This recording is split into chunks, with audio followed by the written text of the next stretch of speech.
आणि मुंबई शहर जिल्हा नियोजन समितीची बैठक खोळंबली आहे। पालकमंत्री एकनाथ शिंदे यांच्यामुळे पहिलीच बैठक खोळंबली आहे। दुपारी 1 वाजता बैठक नियोजित करण्यात आली होती।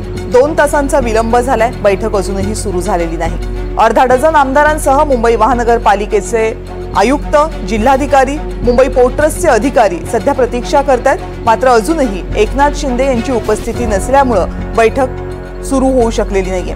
एकनाथ शिंदे यांच्याकडे मुंबईच्या पालकमंत्री पदाची धुरा नुकतीच सोपवण्यात आलेली आहे। पालकमंत्री पदाच्या नेमणुका झाल्यानंतर आता विविध जिल्ह्यांमध्ये डीपीडीसीच्या बैठका आयोजित केल्या जात आहेत। एकनाथ शिंदे हे पालकमंत्री झाल्यानंतर ही पहिलीच बैठक आयोजित करण्यात आलेली आहे।